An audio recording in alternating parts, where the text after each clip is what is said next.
Olá, pessoal! Vocês não deveriam estar ouvindo isso, mas já que estão aqui, talvez seja tarde demais para voltar atrás. Imaginem por um momento, vocês estão em Roma, não a Roma dos cartões postais com turistas tirando selfies na Fontana di Trevi, mas 3 andares abaixo do nível da rua moderna, onde o ar fica denso e úmido, onde a luz da sua lanterna treme contra paredes que não veem o sol há 2000 anos.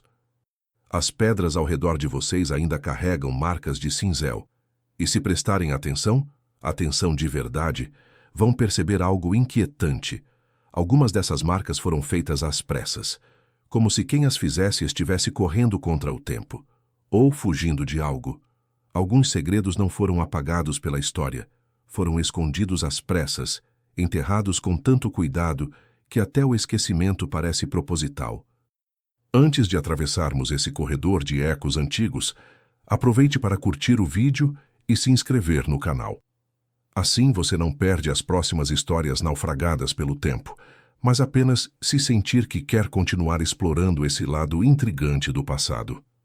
E já que estamos aqui juntos nessa descida, me contem nos comentários. De onde vocês estão me assistindo? Que horas são aí? Estão sozinhos no quarto? Ou tem alguém do lado que não faz ideia do buraco de mistério em que vocês estão prestes a cair? Agora, apaguem as luzes, respirem fundo e deixem que a escuridão suave nos conduza pela jornada desta noite. Vocês descem mais um lance de escadas de pedra, sentindo o ar esfriar a cada degrau. A Basílica de São Clemente, lá em cima, está cheia de fiéis e turistas, mas aqui embaixo, 3 níveis abaixo da igreja do século XII, vocês pisam no que sobrou da Roma do primeiro século. Não a Roma gloriosa dos imperadores. Essa aqui é a Roma que sussurra. As catacumbas não são oficialmente abertas ao público nesta sessão. O guia que vocês supostamente subornaram, ou convenceram, dependendo de como querem contar a história depois, deixou claro, 15 minutos, não mais. Ele fica na entrada, nervoso, verificando o relógio a cada 30 segundos. Vocês percebem que ele não está preocupado com as autoridades. Ele está preocupado com o lugar. A luz da lanterna de vocês captura algo na parede à esquerda. Vocês se aproximam. É uma inscrição, mas não como as outras que viram nos andares superiores. Esta foi raspada. Alguém tentou apagá-la, mas a pedra é teimosa. Ela guarda memórias melhor que qualquer papel. Vocês conseguem distinguir fragmentos, letras em latim arcaico, anterior ao latim clássico que aprenderam na escola, e entre as letras, símbolos, círculos concêntricos, espirais, uma figura que parece humana, mas com proporções erradas. Vocês fotografam tudo, claro, mas a câmera do celular não está cooperando tanto quanto deveria. As fotos saem tremidas, mesmo com a mão firme. Há uma interferência estranha, como se algo estivesse competindo pela atenção do sensor. Vocês tentam de novo, mesma coisa. Mais adiante, o corredor se divide em 3. O guia grita algo em italiano sobre manter à direita, mas sua voz soa distante, engolida pela acústica estranha desses túneis. Vocês olham para as 3 passagens. A da direita tem marcas de visitação recente, pegadas na poeira fina, uma garrafa de água esquecida. A do centro está vazia, mas há corrente de ar vindo de lá, o que é estranho, considerando que vocês estão sob toneladas de construções modernas. A da esquerda tem algo diferente. Vocês apontam a lanterna e notam que as paredes desse túnel específico são diferentes. As pedras são mais antigas, mais irregulares, e há mais inscrições raspadas. Muitas mais. Como se alguém tivesse passado semanas aqui embaixo, tentando desesperadamente apagar mensagens inteiras. Existe um fenômeno documentado em Roma chamado de palimpsesto urbano. A cidade literalmente construída em camadas, cada civilização erguendo-se sobre os escombros da anterior. Mas o que os historiadores não gostam muito de admitir é que algumas camadas foram enterradas propositalmente. Não por conveniência arquitetônica, mas porque alguém, em algum momento da história, decidiu que certas coisas não deveriam ser lembradas.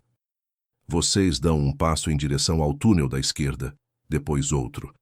A temperatura cai de forma perceptível, não gradualmente, mas de repente, como se atravessassem uma cortina invisível. O ar aqui tem um cheiro diferente. Não é mofo comum de pedra antiga. É algo mineral, quase metálico, como o cheiro que fica no ar depois de uma tempestade elétrica. Mais inscrições. Estas não foram apenas raspadas, foram cinzeladas por cima, substituídas por símbolos cristãos primitivos, cruzes, peixes, cordeiros. Mas vocês conseguem ver, nos ângulos onde a luz incide de certa forma, o que havia antes. Figuras dançando, ou se contorcendo. É difícil dizer. E palavras que não deveriam fazer sentido, mas que de alguma forma provocam um arrepio instintivo. Sub terra veritas mané. Sob a terra, a verdade permanece. Vocês ouvem o guia gritando agora, mais urgente, algo sobre o tempo ter acabado, mas vocês já chegaram ao fim deste túnel específico, e o que encontram ali faz tudo valer a pena, e ao mesmo tempo faz vocês desejarem ter seguido as regras. É uma câmara, pequena, não maior que um banheiro moderno. Mas as paredes estão completamente cobertas, não com inscrições raspadas, mas com inscrições intactas, como se esta sala específica tivesse sido selada antes que alguém pudesse destruí-la. E no centro da parede do fundo, esculpida com detalhes que não deveriam ser possíveis para ferramentas do primeiro século, há uma face, olhos fechados, boca entreaberta. E vocês juram, embora não vão contar isso para ninguém depois, que quando a luz da lanterna ilumina aqueles olhos de pedra por uma fração de segundo, parece que eles se movem sob as pálpebras esculpidas. O guia está ao lado de vocês agora, puxando seu braço. Andiamo, andiamo! Mas vocês ainda têm tempo de ver a última linha de texto, esta em latim, perfeitamente legível. Quod simus nos perde. O que sabemos nos destruirá. Enquanto sobem de volta à superfície, aos sons normais da cidade, ao cheiro de café e escapamentos de vespa, vocês não conseguem parar de pensar naqueles olhos de pedra e na sensação de que, talvez, o que quer que estivesse sendo cultuado naquela sala há 2000 anos ainda está ouvindo. Vocês passam os 3 dias seguintes tentando não pensar naqueles túneis. Não funciona. Toda vez que fecham os olhos, veem aquela face esculpida, aqueles olhos que pareciam se mover. E então, como costuma acontecer quando o universo decide que vocês não sofreram o suficiente, aparece uma pista. Vocês estão em um café perto do Vaticano, folheando suas fotos borradas das catacumbas em um tablet, quando um homem idoso na mesa ao lado se inclina, educadamente invasivo, no estilo italiano clássico, e pergunta onde vocês tiraram aquelas fotos. Vocês hesitam. Ele sorri. Um sorriso que carrega décadas de segredos arquivísticos e coloca um cartão de visita na mesa de vocês. Arquivio Secreto Vaticano, diz o cartão. Arquivo Secreto do Vaticano. Exceto que agora se chama Arquivo Apostólico, porque aparentemente secreto assustava as pessoas, o que é justo, considerando o que geralmente está escondido em lugares com o secreto no nome. O homem, Padre Giuseppe, segundo o cartão, murmura algo sobre referências cruzadas e anomalias catalogadas, e então simplesmente vai embora, deixando vocês com um horário rabiscado no verso do cartão. Terça, 14 reais, entrada lateral.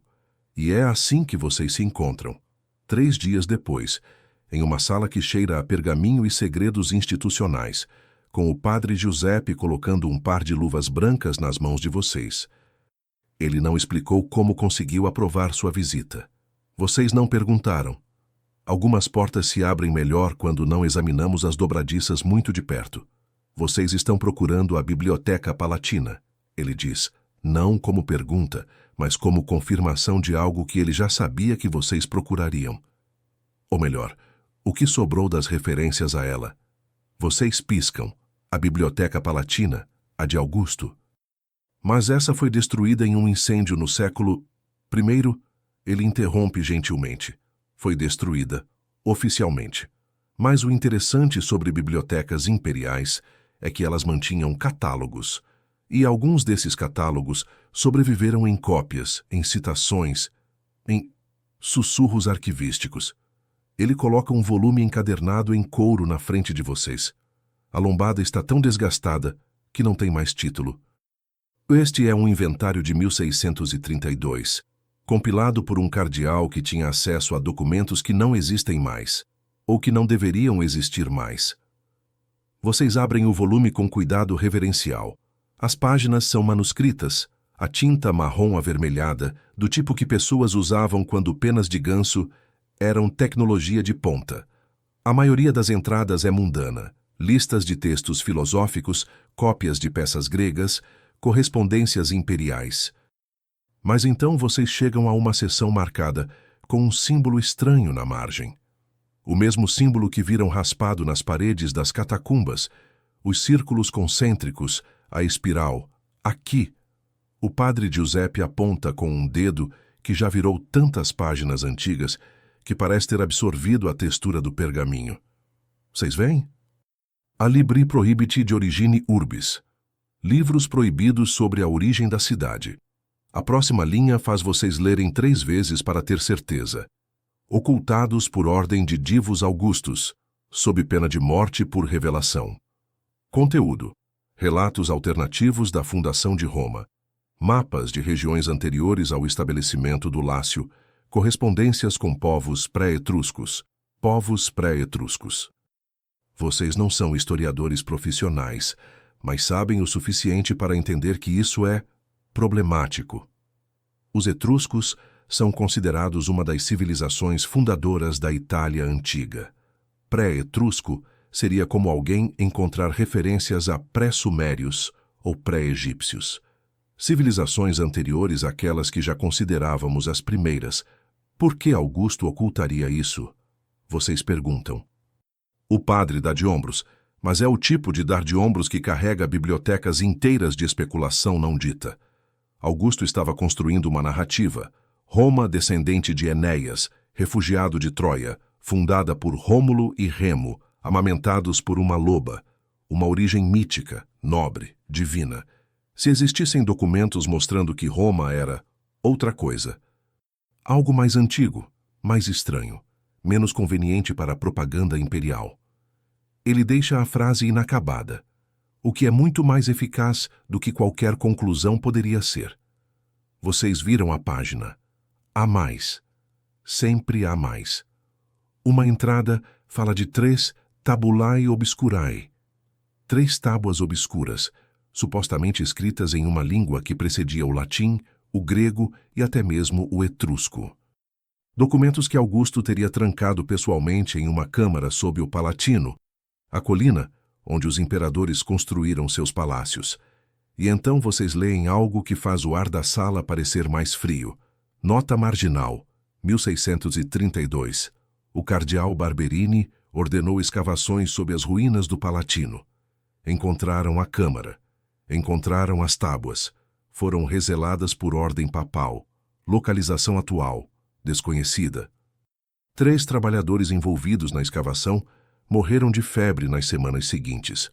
O cardeal Barberini recusou-se a discutir o conteúdo das tábuas, exceto para dizer que algumas fundações são melhor deixadas no escuro.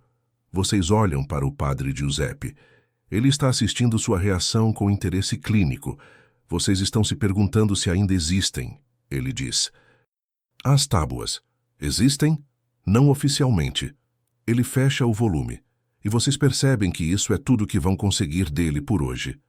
Mas eu trabalhei neste arquivo por 43 anos, e uma coisa que aprendi, quando algo é oficialmente destruído, ou perdido, 3, 4, 5 vezes ao longo de séculos, geralmente significa que alguém continua encontrando e continua escondendo. Ele se levanta, indicando que a sessão terminou, mas antes de vocês saírem, ele adiciona quase casualmente. Há um homem. Arqueólogo, trabalha independentemente agora. Ele foi convidado a se retirar de escavações oficiais no Palatino há alguns anos. Muito curioso. Entendem? Fazia perguntas demais sobre câmaras não mapeadas. O padre rabisca um nome e número em um pedaço de papel. Talvez ele tenha encontrado respostas que nós, institucionalmente, preferimos não procurar. Vocês pegam o papel. O nome é DOT, Marco Santini. O número de telefone tem código de área de Roma. Enquanto caminham de volta para a luz do dia, passando por guardas suíços que parecem ter saído de uma pintura renascentista, vocês não conseguem parar de pensar na frase. Algumas fundações são melhor deixadas no escuro, porque se Roma, a civilização que dominou o mundo conhecido por séculos, que estabeleceu leis e estradas e aquedutos que ainda funcionam, se Roma estava construída sobre algo que seus próprios fundadores tentaram esconder, o que diabos estava enterrado sob aquelas colinas antes das primeiras pedras serem postas? Vocês olham para o papel na mão, para o número do Dr. Santini, e sabem, com aquela certeza inconveniente que sempre antecede más decisões, que vão ligar. O Dr. Marco Santini atende no terceiro toque, e sua voz carrega aquele tom de alguém que passou tempo demais falando sozinho em ruínas. Se o Giuseppe te deu meu número, ele diz antes mesmo de vocês se apresentarem completamente. Então você já viu algo que não deveria. Café Greco, 1 hora, venha sozinho. Vocês querem argumentar que não é um filme de espionagem, mas ele já desligou. Italianos têm um talento especial para encerramentos dramáticos de conversa. O Café Greco fica perto da Piazza de Espanha, e é do tipo de lugar que cobra 8 euros por um expresso, porque Goethe costumava sentar aqui, como se a bunda de um poeta alemão morto há 200 anos justificasse inflação. Santini está em uma mesa no fundo, e vocês o reconhecem imediatamente, não pela aparência, mas pela maneira como ele está sentado, meio virado para a parede, onde desenhos e anotações cobrem um caderno aberto. Ele é mais jovem do que vocês esperavam, talvez 40 e poucos anos, com o tipo de barba que sugere que fazer a barba é menos importante do que catalogar fragmentos de cerâmica. Sente, ele diz, fechando o caderno rápido demais para vocês verem os detalhes, e me diga, o que você viu nas catacumbas de São Clemente que te trouxe até o Giuseppe? Vocês descrevem a câmara, os símbolos, a face esculpida. Ele não parece surpreso, apenas anota algo. Os círculos concêntricos, a espiral, sempre os mesmos. Ele empurra uma foto através da mesa. É uma imagem de um fragmento de cerâmica, claramente antiga, e lá, gravado na superfície, o mesmo símbolo. Isso foi encontrado em Pompeia, ele explica, em uma casa que foi lacrada antes da erupção, não destruída pelo Vesúvio, selada propositalmente. Alguém tapou as portas e janelas com tijolos. Trancou quem quer que estivesse lá dentro. Quando abriram nos anos 1950, encontraram 12 esqueletos. E cartas carbonizadas, mas legíveis o suficiente. Vocês se inclina para a frente. Cartas sobre o quê? Sobre a 9ª Legião? Ele pausa para efeito, ou talvez para dar tempo de vocês conectarem os pontos. A Legio 9, hispana. Você já ouviu falar? Vocês têm, vagamente. Uma das legiões romanas que simplesmente desapareceu. Algo sobre campanhas na Britânia, além da muralha de Adriano, e então nada. Nenhum registro de dissolução, nenhuma menção a batalhas perdidas, apenas ausência brusca dos registros históricos. A versão oficial. Santini continua, acendendo um cigarro apesar dos sinais de proibido por toda parte. O garçom finge não ver, talvez por respeito à tradição italiana de ignorar regras inconvenientes. É que a legião foi aniquilada por tribos caledônias em algum lugar da Escócia moderna, por volta de 120 da C. Mas aqui está o problema. Essas cartas de Pompeia foram escritas em 79 da C. 41 anos antes do suposto desaparecimento. Ele puxa mais fotos. São imagens de texto latino, parcialmente destruído pelo fogo, mas ainda legível. Esta é de um soldado chamado Marcus Flavius. Ele escreve para sua irmã em Pompeia. E olhe a data, 3 dias antes da erupção. Vocês leem em voz alta. o latim vindo mais fácil do que esperava. Nona abyssum ingressus est, non reverteor. A nona entrou no abismo, não voltarei. Abyssum tac in Santini repete, não cibellum dat in guerra, não de Silvam, floresta, abismo. E olhe aqui, ele aponta para outra linha. Porta subterra, veterem quam porta, uma porta sob a terra, uma porta antiga. Há algo visceralmente perturbador em ler as últimas palavras de alguém que morreu há quase 2000 anos, sabendo que 3 dias depois daquele momento de escrita, o Vesúvio cobriu tudo com cinzas quentes. Marcos Flávios escreveu sobre uma porta subterrânea, e então o mundo dele literalmente terminou. Você acha que a Nona Legião encontrou algo? Vocês dizem. Não é uma pergunta. Eu acho, Santini responde, apagando o cigarro em um cinzeiro que provavelmente também tem significado histórico, que a Nona Legião foi enviada para encontrar algo.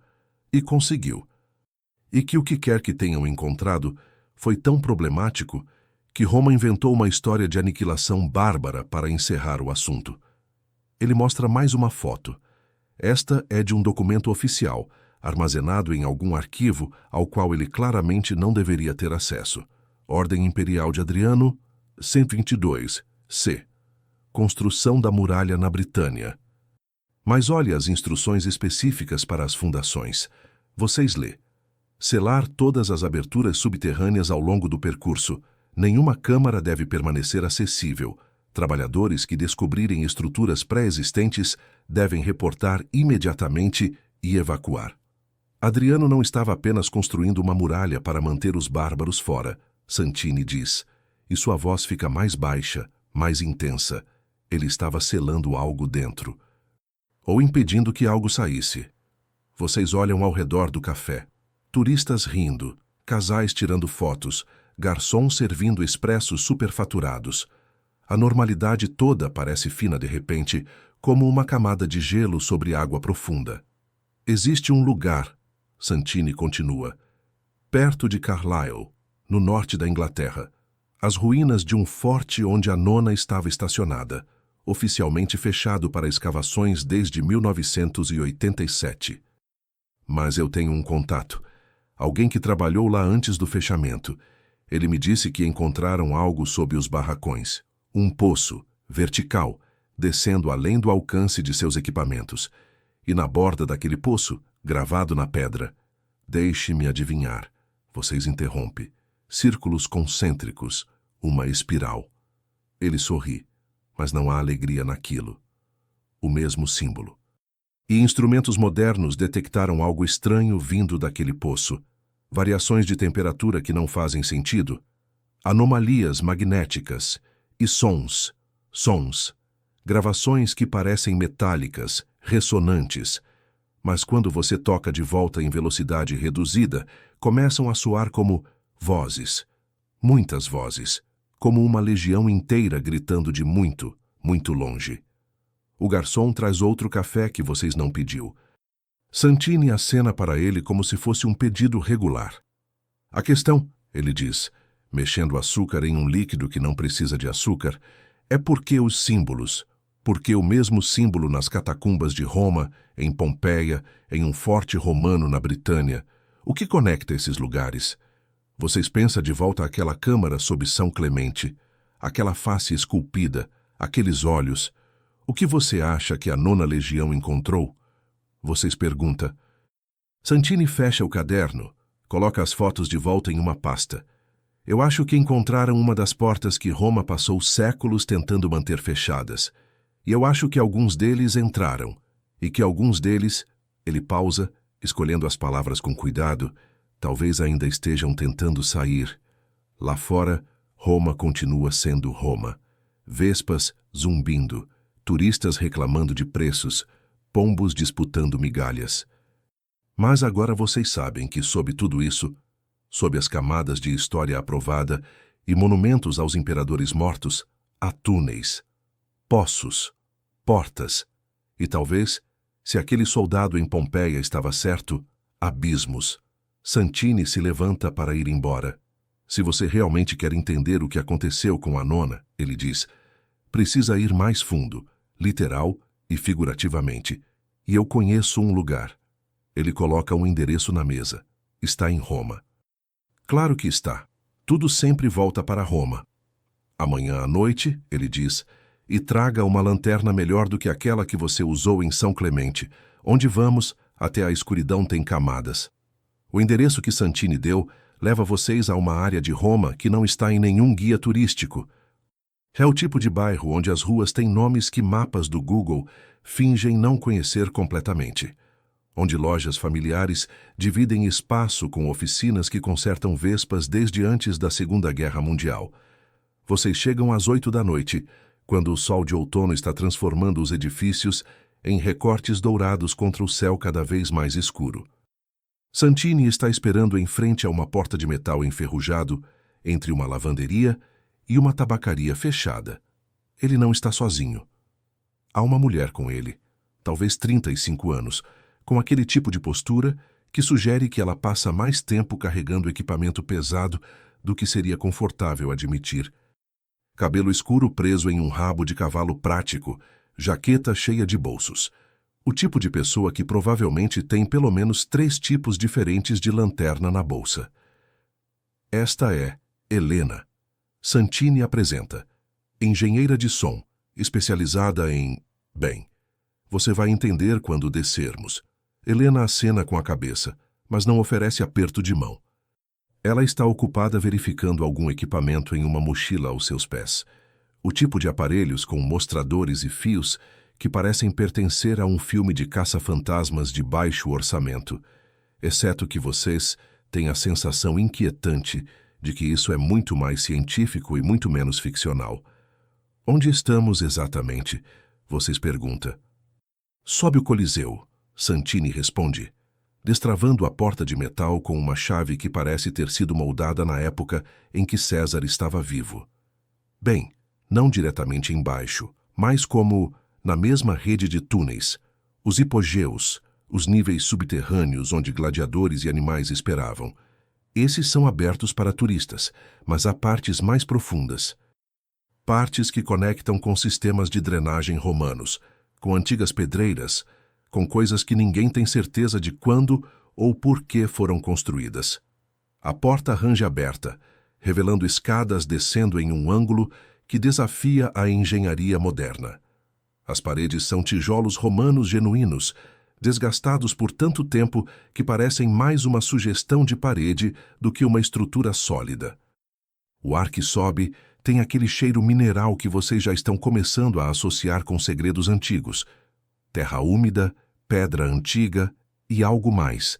Algo que faz suas narinas estremecerem como se estivessem processando um perigo que seu cérebro consciente ainda não identificou. Há 3 anos, Helena fala pela primeira vez, sua voz surpreendentemente grave. Eu estava trabalhando em um projeto de mapeamento acústico do subsolo de Roma. Projeto oficial, financiado pela universidade. A ideia era usar sonar e análise de reverberação para mapear câmaras desconhecidas, ajudar em planejamento urbano, essas coisas chatas, mas necessárias. Ela começa a descer, e vocês e Santini seguem. Encontramos anomalias, muitas, espaços vazios onde não deveria haver nada, estruturas que não correspondem a nenhum período conhecido de construção romana. Mas uma em particular, ela para, vira-se para vocês na semi-escuridão da escadaria. Quando mandamos pulsos de sonar para aquela câmara específica, a que vamos visitar agora, obtivemos algo de volta. Não apenas o eco esperado, havia frequências adicionais. Como se algo lá embaixo estivesse respondendo. Respondendo, vocês repete, não gostando de como essa palavra soa em um contexto de túneis subterrâneos. Ecos não deveriam fazer isso, ela explica, retomando a descida. Um eco é apenas seu som voltando, mas isso era diferente. As frequências que retornavam não eram as mesmas que enviamos, eram harmonizadas, como se algo estivesse pegando nosso sinal e compondo música com ele. Vocês chegam ao fundo das escadas e o espaço se abre em um túnel amplo o suficiente para 4 pessoas caminharem lado a lado. As paredes aqui são uma miscelânea de épocas, tijolos romanos, pedras ainda mais antigas, remendos medievais, até algumas vigas de aço modernas instaladas por alguém que claramente estava preocupado com colapsos estruturais. Cabos elétricos correm ao longo do teto, mas as lâmpadas penduradas estão todas queimadas ou nunca foram instaladas. Santini liga uma lanterna industrial que transforma a escuridão em sombras dançantes. O Coliseu, ele diz, gesticulando vagamente para cima, foi construído sobre o que costumava ser um lago artificial. Nero tinha construído um palácio ali, a Domus Aurea, com esse lago ornamental. Depois que Nero morreu, ou foi assassinado, dependendo de qual historiador você prefere, os Flavianos drenaram o lago e construíram o Coliseu como um presente para o povo, política de relações públicas do primeiro século. Mas o que os livros de história não enfatizam muito é que aquela área já tinha estruturas subterrâneas, coisas anteriores a Nero, anteriores aos Flavianos, anteriores, talvez, a Roma como a conhecemos. Vocês caminham por 20 minutos, virando em junções que Helena marca com pequenos tags reflexivos. Precaução sensata, considerando que esses túneis parecem ter mais ramificações que uma árvore genealógica de família real. O som dos passos de vocês ecoa de maneiras estranhas, às vezes amplificado, às vezes abafado, como se o espaço ao redor não pudesse decidir seu tamanho. E então vocês ouvem. É sutil no começo. Um zumbido baixo, quase abaixo do alcance audível, mais sentido no peito do que escutado com os ouvidos. Como quando você está perto de um transformador elétrico ou um motor grande funcionando no porão de um edifício. Mas não há eletricidade aqui. Não há maquinário. Você está ouvindo isso? Vocês perguntam, sabendo que é uma pergunta idiota. É claro que estão ouvindo, porque Helena já está retirando o equipamento da mochila, conectando cabos, ajustando mostradores. Sempre está aqui, ela diz, colocando fones de ouvido, mas deixando uma orelha descoberta. Varia em intensidade. Às vezes fica quase inaudível. Outras vezes, ela não termina a frase. O que vocês estão começando a perceber é um hábito compartilhado por pessoas que passam muito tempo investigando coisas que desafiam explicação. O túnel faz uma curva e então se abre em algo que não deveria existir. É uma câmara. Não. É uma sala. Não. É. Vocês não têm certeza de que palavra usar.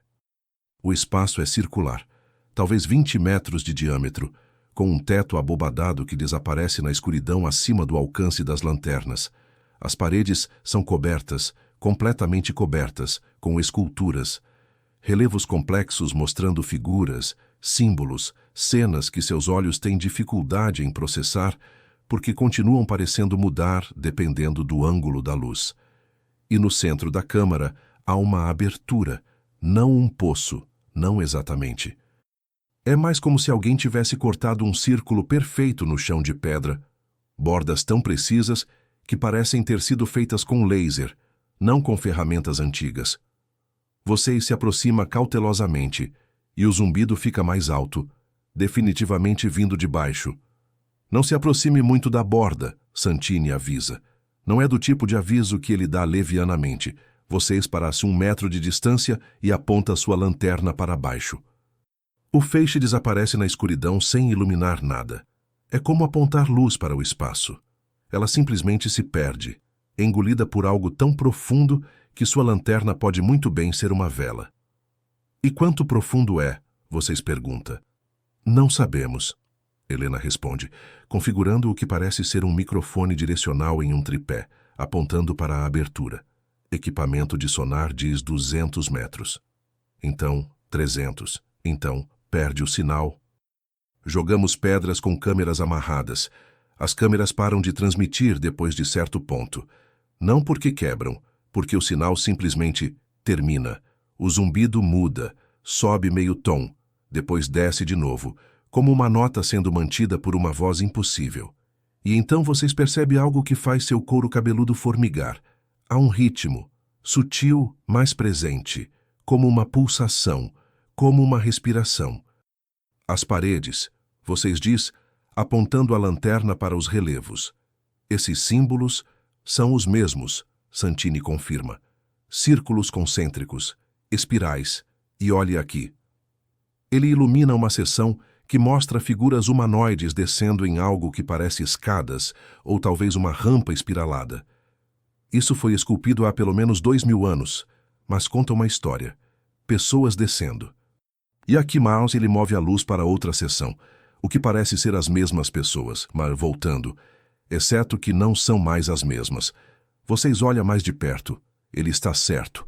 As figuras no segundo painel têm proporções diferentes, cabeças ligeiramente grandes demais, membros um pouco longos demais, como se quem quer que tivesse esculpido isso estivesse tentando mostrar uma transformação, mas não tinha vocabulário visual para expressar o que realmente havia mudado. Helena remove os fones de ouvido, seu rosto pálido. Está falando? Ela sussurra. O quê? O som. Quando você filtra frequências específicas e desacelera em 600%, são vozes. Muitas vozes. Todas dizendo a mesma coisa, repetidamente. Ela oferece os fones de ouvido para vocês. Vocês hesitam. Há decisões que você pode desfazer, e há decisões que mudam como você percebe o mundo para sempre. Colocar aqueles fones de ouvido parece o segundo tipo. Mas vocês fazem isso mesmo assim. Através do processamento eletrônico, distorcido e esticado como um disco tocado em velocidade errada, vocês ouvem Subterra Veritas Mané, Subterra Veritas Mané, Subterra Veritas Mané. Sob a terra, a verdade permanece. A mesma frase que vocês viram nas catacumbas de São Clemente, exceto que agora não é um texto morto em uma parede.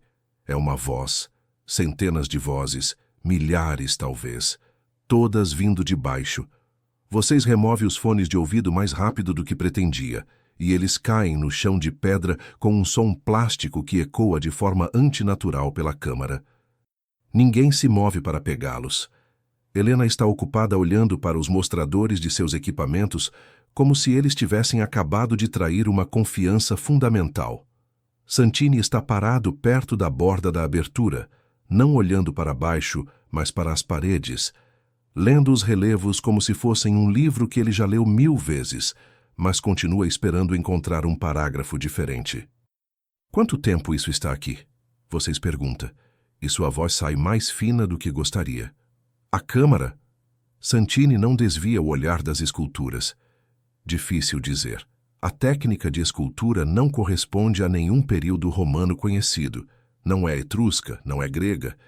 O estilo é anterior, ou completamente diferente. Como se quem fez isso tivesse aprendido a esculpir de uma tradição completamente separada de tudo que conhecemos. Ele finalmente se vira, e a luz da lanterna pega seu rosto de um ângulo que o faz parecer anos mais velho. Mas aqui está a parte interessante. Quando Vespasiano drenava o lago de Nero para construir o Coliseu, encontraram algo. Os registros oficiais mencionam fundações instáveis e reforços necessários. Mas há uma carta, não oficial, escrita por um dos arquitetos para um amigo, que menciona uma câmara sob o lodo e a trabalhadores que se recusaram a entrar depois do primeiro dia. O projeto de drenagem levou 3 meses a mais do que o planejado, e 12 trabalhadores morreram, oficialmente de doenças, acidentes de construção, mas aquela carta menciona algo mais. Vocês esperam. A câmara ecoa com o zumbido contínuo, aquela respiração impossível vinda da escuridão abaixo. Eles chamavam de o murmúrio. Santini continua. Os trabalhadores diziam que o chão falava, que à noite, quando as ferramentas paravam, dava para ouvir vozes vindo de baixo. E alguns dos que trabalhavam mais perto desta área começaram a mudar. Mudar como? Vocês perguntam, embora não tenha certeza de que quer saber a resposta. Foi esquecimento, não de coisas recentes, mas de coisas antigas. Um homem esqueceu o nome de sua própria mãe. Outro não conseguia lembrar onde tinha nascido, como se memórias estivessem sendo apagadas, mas apenas memórias pessoais, íntimas, e então começaram a desenhar. Helena olha para cima de seu equipamento. Desenhar. Símbolos, Santini diz. Os mesmos que estão nestas paredes. Círculos, espirais, compulsivamente. Em qualquer superfície disponível. Os romanos eventualmente transferiram esses homens para outras tarefas, longe desta área. A maioria se recuperou, mais ou menos. Mas 3 deles simplesmente desapareceram uma noite. Suas roupas foram encontradas perto da borda da construção, cuidadosamente dobradas. Os homens nunca foram vistos novamente. Existe algo profundamente perturbador sobre roupas dobradas cuidadosamente. Sugere decisão. Preparação, não coerção, mas escolha, o que de alguma forma é pior, porque implica que alguém foi convencido de que desaparecer era a opção razoável. Helena desconecta seu equipamento. Precisamos ir, ela diz, e há algo em seu tom que não é medo exatamente, mas reconhecimento pragmático de limites. As leituras estão ficando inconsistentes. Quando isso acontece, outros fenômenos tendem a seguir. Outros fenômenos, vocês repete, porque aparentemente vocês é daquele tipo de pessoa que precisa perguntar mesmo quando a resposta obviamente será terrível. Variações de temperatura, ela lista, empacotando cabos com eficiência praticada. Sensação de pressão nos ouvidos, embora a pressão do ar não mude. Alguns visitantes relatam ver movimento nas paredes, não sombras, mas as próprias esculturas parecendo ajustar. E há os sonhos, e sonhos. Qualquer um que passa tempo aqui embaixo, Santini explica, começando a voltar em direção ao túnel por onde entraram, relata o mesmo sonho na noite seguinte. Você está descendo, sempre descendo. Por escadas que mudam sob seus pés, através de portas que levam a mais portas, por corredores que se dobram de maneiras que a arquitetura não deveria permitir. E no fundo, há algo esperando. Você nunca chega até lá no sonho, mas sabe que está lá. E a pior parte? Ele para-se olhando para trás para a abertura. O zumbido continua, implacável. A pior parte é que no sonho você quer chegar lá, desesperadamente. Como se a coisa mais importante no mundo fosse alcançar o fundo. Como se tudo que você sempre foi estivesse incompleto até você descer aquela última escada e abrir aquela última porta. Você está prestes a responder quando percebe algo. A lanterna de Santini, apontada para a abertura, está iluminando algo que não estava lá antes. Ou talvez estava, mas vocês não tinham notado. Na borda da abertura, onde a pedra encontra a escuridão, há marcas. Marcas de mãos. Dezenas delas, talvez centenas, impressas na pedra, como se a rocha estivesse mole quando foram feitas, ou como se quem as fez estivesse pressionando com força o suficiente para deixar depressões permanentes. E todas apontam para baixo, para dentro. Vamos, Helena diz, já no túnel. Agora, vocês seguem, mas não consegue evitar olhar para trás uma última vez. A câmara parece menor agora, ou talvez a abertura pareça maior. É difícil dizer, e apenas por um momento, embora vocês vai jurar pelo resto de sua vida que foi apenas um truque de luz e sombra e uma mente cansada. Parece que há algo na borda daquela escuridão, não saindo, apenas observando, esperando. A caminhada de volta é mais rápida, empurrada por um consenso silencioso de que ficar não é uma opção. Ninguém fala até estarem de volta à superfície, onde o ar de Roma à noite nunca pareceu tão doce, tão normal, tão abençoadamente livre de zumbidos impossíveis e promessas esculpidas em pedra antiga. Vocês estão na rua, respirando fundo, tentando fazer seu coração entender que estão em segurança, quando seu celular vibra. Uma notificação. E-mail. O remetente é desconhecido. Apenas uma sequência de números e letras que parece gerada aleatoriamente. O assunto está em latim. Cartae obscurae vobis locuntur. As tábuas obscuras falam com você. Vocês abrem. É uma imagem. Uma foto de um documento que parece muito antigo. O tipo de coisa que deveria estar atrás de vidro em um museu, não na caixa de entrada de e-mail de alguém. O texto é parcialmente ilegível, mas vocês conseguem fazer um título: Tres Tabulae Obscurae, Inventário Cardinal Barberini, 1632. As 3 tábuas obscuras, as mesmas que o padre Giuseppe mencionou, as que foram supostamente encontradas e reseladas sob o Palatino. Há uma nota anexada, em inglês, digitada em uma fonte que parece Times New Roman, como se normalidade tipográfica pudesse de alguma forma tornar o conteúdo menos perturbador. Se você quer entender o que a 9ª Legião encontrou, precisa ver as tábuas. Não posso dizer quem sou, mas posso mostrar onde estão. Amanhã, Vila de Tivoli, 3 da manhã. Venha sozinho ou não venha. Vocês mostram o e-mail para Santini e Helena. Eles leem em silêncio. Uma vespa passa, buzinando para uma bicicleta. Um casal briga em uma janela acima. Roma sendo Roma, completamente alheia ao fato de que sob suas ruas algo está zumbindo em latim antigo. Pode ser uma armadilha, Helena diz, sempre a pragmática. Ou pode ser a única chance de entender o que está acontecendo. Santini contra-argumenta. As tábuas, se realmente existem, são anteriores a tudo. Augusto as escondeu por um motivo. Se alguém tem acesso a elas, vocês olham para o telefone. 3 da manhã na Vila de Tivoli. É específico o suficiente para ser real, ou específico o suficiente para ser uma boa mentira. Vou, vocês diz, e a decisão sai antes que possa realmente pensar nela, o que provavelmente é a única maneira de tomar esse tipo de decisão. Santini balança a cabeça. Nós vamos, ele corrige. Se você acha que vou deixar você encontrar as tabulae obscurae sem mim, claramente não entendeu o nível de obsessão profissional que me trouxe até aqui. Helena suspira.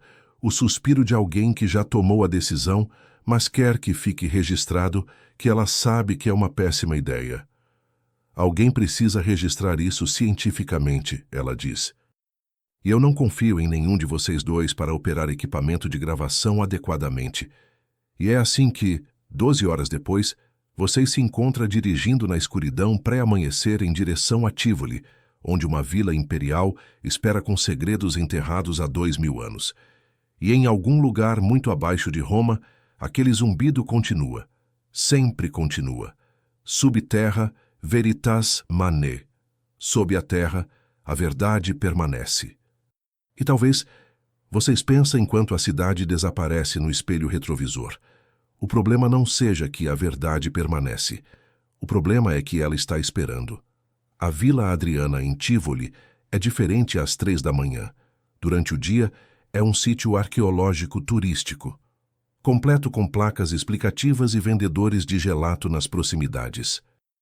Mas agora, sob uma lua minguante que mal consegue penetrar as nuvens baixas, o lugar parece exatamente o que é: as ruínas de um sonho imperial, um labirinto de pedra construído por um imperador que passou metade de seu reinado tentando recriar cada lugar fascinante que já tinha visitado. Vocês estacionam a uns 500 metros da entrada oficial, onde um cadeado enferrujado e uma placa de fechado fazem exatamente o trabalho que se esperaria de proteção de segurança italiana, isto é, quase nenhum. Santini tem uma lanterna vermelha, o tipo que fotógrafos usam para não destruir a visão noturna. Helena carrega sua mochila de equipamentos, agora complementada com algo que parece suspeitosamente uma câmera de visão térmica. Vocês têm sua lanterna regular e um crescente senso de que suas escolhas de vida o levaram a um lugar interessante, porém questionável. Adriano, Santini sussurra enquanto atravessam o terreno, evitando os caminhos principais. Era obcecado por mistérios. Iniciado nos mistérios de Eleusis, praticante de magia egípcia, colecionador compulsivo de textos antigos. Quando construiu esta vila, incluiu réplicas de lugares de todo o império. O Pecilo de Atenas, o Canopus do Egito. Mas havia uma seção. Ele para, verificando algo em seu telefone, provavelmente um mapa, que nunca foi oficialmente catalogada, chamada apenas de O Inferno, em registros de escavação do século XVIII. Charmoso, Helena murmura. Porque quando você está construindo um palácio de férias luxuoso, sempre precisa incluir uma seção chamada o Inferno. Eles passam por colunas quebradas que ainda lançam sombras impressionantes, através de espaços que já foram piscinas refletoras, ao lado de paredes onde afrescos desaparecidos deixaram apenas manchas fantasmagóricas. É como caminhar por uma memória arquitetônica, um lugar que está esquecendo o que costumava ser. O telefone de vocês vibra. Outro e-mail da mesma fonte desconhecida. Apenas coordenadas GPS e uma linha. Teatro Marítimo, o Poço Norte. O Teatro Marítimo é uma das estruturas mais peculiares da vila, uma ilha circular cercada por um canal, originalmente acessível apenas por pontes removíveis. O retiro pessoal de Adriano, onde ele podia literalmente se isolar do mundo. Você chega à borda e vê que alguém colocou uma prancha atravessando o canal seco. Recente. Não estava aqui quando os jardineiros do sítio fecharam ontem. Alguém nos preparou o caminho, Santini observa, o que não é tão reconfortante quanto poderia ser. Vocês atravessam a prancha. A ilha é menor do que parece de longe, talvez 10 metros de diâmetro, com colunas formando um círculo ao redor do que costumava ser um jardim privado. E no lado norte, parcialmente escondido por vegetação que ninguém se preocupou em aparar, há uma abertura no chão, não um poço elaborado, apenas um buraco, bordas desgastadas, escadas de pedra descendo na escuridão. Helena aponta a câmara térmica. Não há assinaturas de calor lá embaixo, ela relata. O que significa que ou não há ninguém ou ela não termina, porque a alternativa, que há alguém mas eles não registram calor corporal, não é uma linha de pensamento útil às 3 da manhã. Santini já está descendo, porque aparentemente arqueólogos obsessivos têm um interruptor de autopreservação defeituoso. Vocês e Helena seguem, porque deixá-lo ir sozinho parece pior do que ir junto.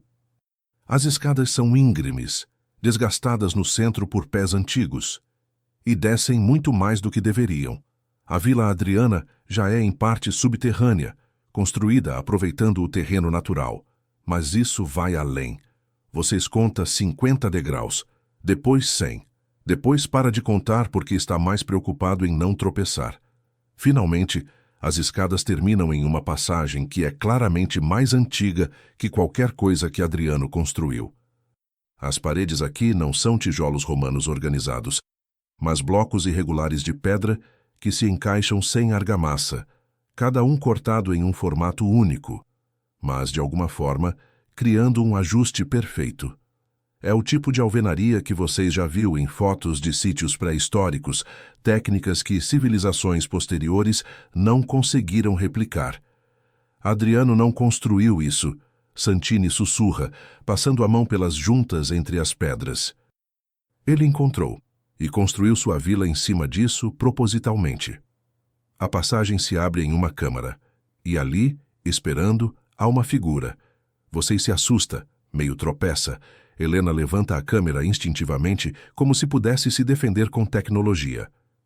Mas a figura levanta as mãos em um gesto pacífico, e quando a luz das lanternas a ilumina, vocês veem que é uma mulher idosa, talvez 70 anos, vestindo o que só pode ser descrito como roupas caras mas práticas, o tipo de coisa que alguém usa quando tem dinheiro suficiente para não precisar impressionar ninguém, mas ainda precisa rastejar por ruínas antigas. "Ah, vocês vieram?" ela diz em italiano. Então muda para inglês ao perceber a hesitação de vocês. Seu sotaque é educado, internacional. Perdoem a dramaturgia. Anonimato é necessário em minha posição. E que posição é essa? Santini pergunta. E vocês percebem que ele está colocando-se sutilmente entre ela e os outros, o que é cavalheiresco, mas provavelmente inútil se ela tivesse más intenções. Curadora, ela responde. Não oficialmente, não em nenhum registro que vocês encontrarão. Mas há coisas em Roma, sob Roma, que requerem manutenção, supervisão. Alguém precisa garantir que certas portas permaneçam fechadas, que certos textos não sejam lidos, que certas câmaras não sejam abertas por turistas entusiasmados com lanternas e ignorância. Ela gesticula para eles a seguirem, caminhando mais fundo na câmara. Mas vocês já abriram uma dessas portas, não? Sob o Coliseu.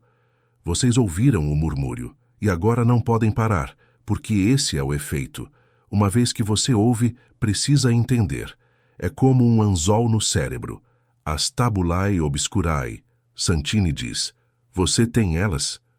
Tê-las seria impreciso. Ela responde, ninguém tem as tábuas. As tábuas existem. E de tempos em tempos, quando a necessidade se torna grande o suficiente, quando alguém empurra profundamente o bastante, elas são mostradas.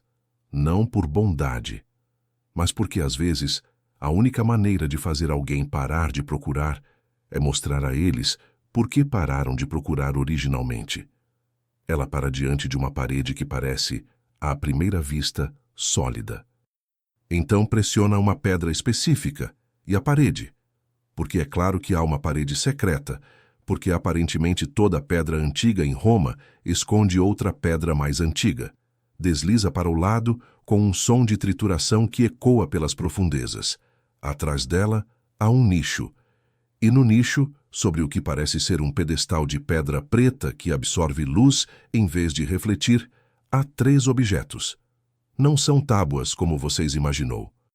Não são argila ou pedra planas, são prismas, triangulares, talvez 30 centímetros de altura cada, feitos de algo que parece metal, mas não se comporta como metal deveria. A superfície muda dependendo do ângulo, às vezes fosca, às vezes polida, às vezes parecendo semi-translúcida. E cobrindo cada face, gravadas em linhas tão finas que parecem ter sido feitas com um laser impossível, ou com alguma ferramenta de precisão que não deveria existir, há 2, 3, 4 mil anos atrás. Há texto, mas não em nenhuma língua que vocês reconhecem. Não latim, não grego, não etrusco. Os símbolos são geométricos, angulares, mas organizados em padrões que sugerem linguagem, gramática, significado. E entre eles, ocasionalmente, os símbolos familiares, círculos concêntricos, espirais, aquela figura humanoide com proporções erradas. Adriano encontrou estas, a curadora explica, sua voz ecoando estranhamente no espaço pequeno. Durante escavações para sua vila, mais profundas, muito mais profundas do que isto, há câmaras sob Tivoli, que precedem não apenas Roma, não apenas os etruscos, mas possivelmente qualquer civilização mediterrânea registrada. E nessas câmaras, ele encontrou coisas, estas tábuas, outros objetos e algo mais. O quê? Helena pergunta, sua câmera esquecida, olhando fixamente para os prismas. Compreensão, a mulher diz, ou o começo dela. Adriano passou anos tentando decifrar estas tábuas. Trouxe estudiosos de todo o império. Ninguém conseguiu, mas gradualmente, através de sonhos, através de impressões, um significado começou a emergir. Não tradução, mas como infecção, a linguagem entrando em sua mente não através dos olhos, mas por algum outro caminho. Ela toca uma das tábuas levemente, e vocês notam que ela está usando luvas. O que Adriano aprendeu o assustou o suficiente para recelar tudo. Mas algumas coisas, uma vez aprendidas, não podem ser desaprendidas. Ele passou o resto de sua vida tentando preparar. Construiu esta vila como um mapa, um guia, um aviso, cada estrutura correspondendo a algo, cada localização significando algo. A vila inteira é um texto, se você souber como lê-la.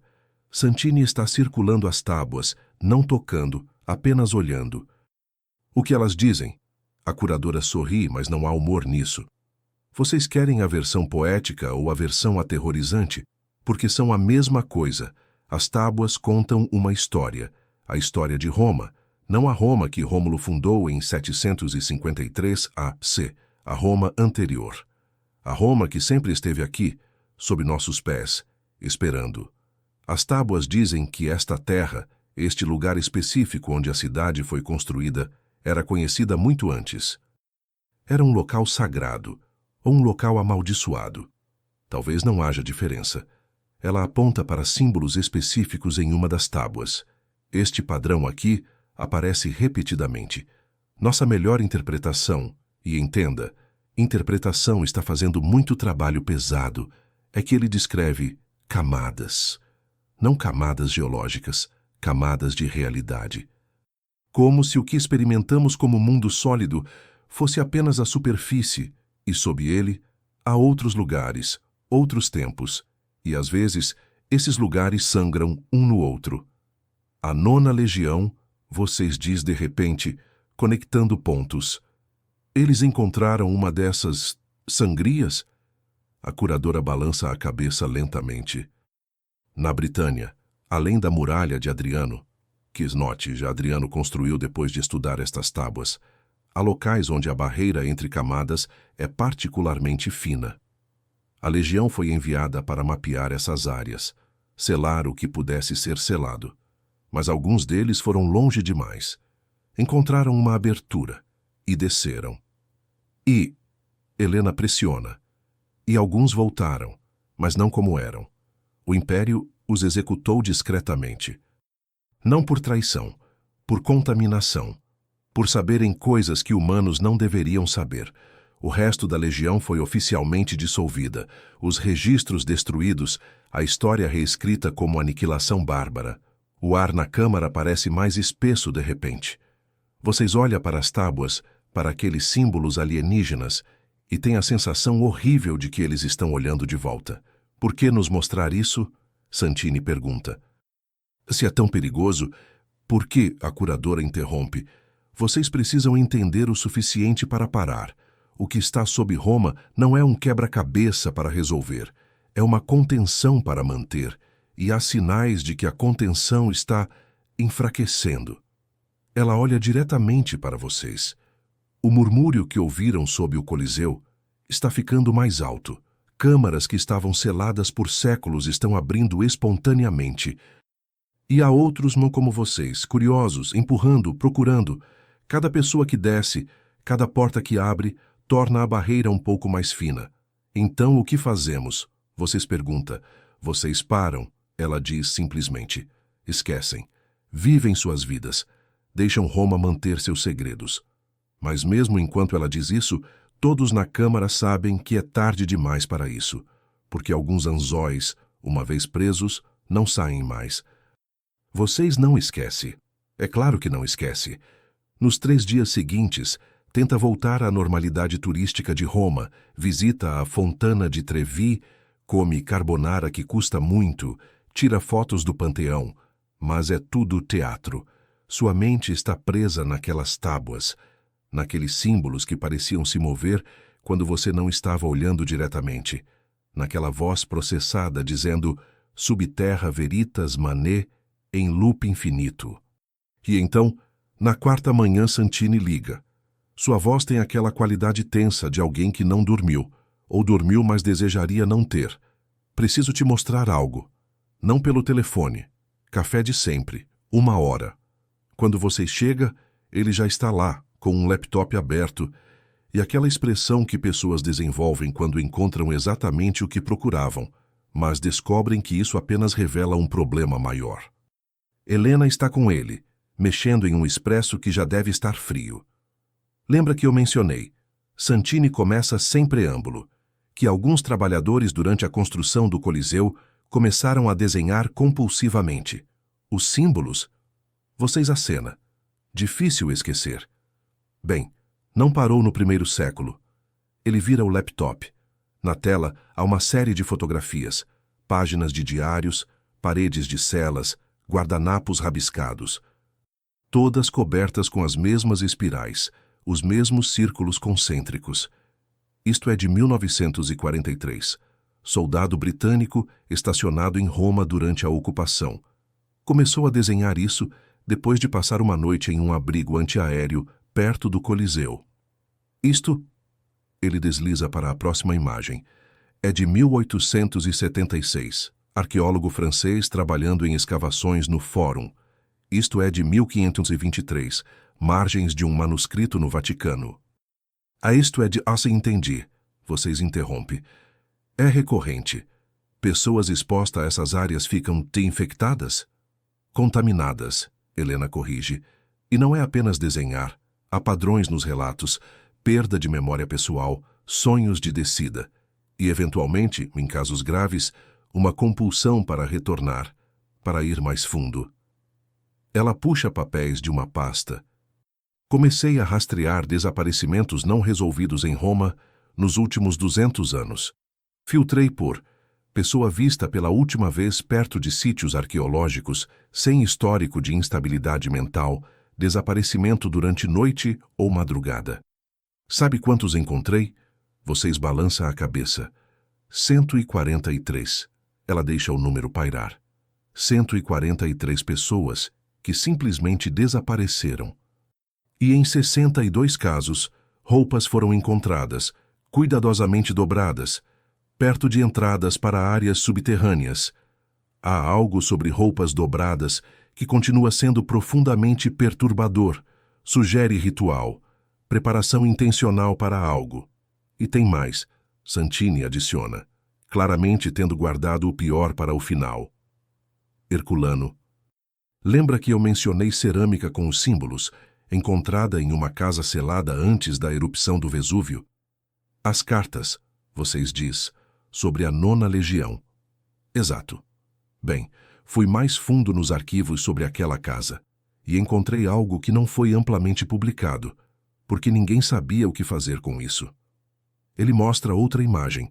É uma foto de escavação, preto e branco, provavelmente dos anos 1950. Mostra uma câmara subterrânea. E no chão dessa câmara há algo que faz o café de vocês parecer ácido de repente. São moedas, centenas delas, espalhadas como se alguém as tivesse derramado de um saco, mas as moedas estão derretidas, fundidas juntas em massas irregulares, metal que fluiu e resolidificou em formas que não são naturais. E na superfície dessas massas, visível mesmo na foto granulada, há relevos, imagens, símbolos. Moedas não derretem assim por acidente, Helena diz. A temperatura necessária, a distribuição do calor, seria impossível em uma casa comum. E olhe os símbolos. Não foram gravados. Apareceram durante o derretimento, como se o próprio metal estivesse tentando comunicar algo. Santini aumenta o zoom em uma das massas. Os símbolos são familiares agora. Aquelas espirais, aqueles círculos, mas há algo novo também. Algo que parece quase alfabético. Não latim, não grego, mas letras, ou símbolos que querem ser letras. Consegui acesso a essas moedas no mês passado. Ele continue. Estão em um depósito em Nápoles, junto com milhares de outros artefatos que ninguém sabe bem o que fazer com eles. E quando fiz análise metalúrgica, ele pausa, escolhendo palavras. A composição está errada. Estas são moedas romanas padrão, bronze, algumas de prata, mas após o derretimento, a composição mudou. Há elementos presentes que não deveriam estar, traços de metais que não existem naturalmente, que só podemos criar em laboratório, e mesmo assim, em quantidades microscópicas. Você está dizendo que as moedas transmigraram elementos? Vocês perguntam, porque sua educação científica é limitada, mas sabe que isso é tipo... impossível. Estou dizendo, Santini responde lentamente, que algo aconteceu naquela casa em Herculano que não entendemos, e aconteceu 3 dias antes do Vesúvio entrar em erupção. E aquela carta que mencionei, do soldado Marcus Flavius, falando sobre uma porta sob a terra, foi escrita no mesmo dia que as moedas foram derretidas e os 12 esqueletos encontrados na casa. A análise forense mostra que eles morreram não por asfixia ou trauma.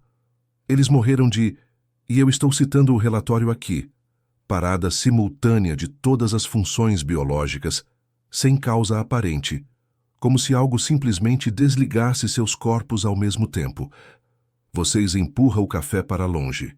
Definitivamente não vai beber mais. Então, qual é a conexão? Vocês perguntam. A 9ª Legião, a casa em Herculano, os desaparecimentos, as tábuas de Adriano. Há um padrão. Tem que haver. Helena abre um mapa no laptop. É Roma e arredores, mas sobreposto com camadas, sítios arqueológicos, túneis conhecidos, aquedutos antigos. E então ela adiciona outra camada. Pontos vermelhos. Muitos deles. Cada ponto vermelho, ela explica, é uma localização onde fenômenos anômalos foram documentados.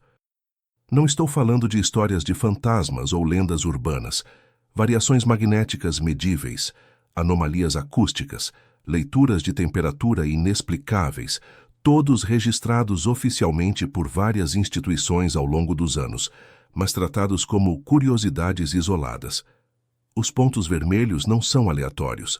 Eles formam linhas. Especificamente, formam linhas que se cruzam em certos pontos. E um desses pontos de interseção, onde 4 linhas se encontram. É o Coliseu, vocês diz, e outro, Santini aponta para outra intersecção, é a Vila Adriana. Outro é São Clemente. Estes não são sítios aleatórios, são nós em uma rede.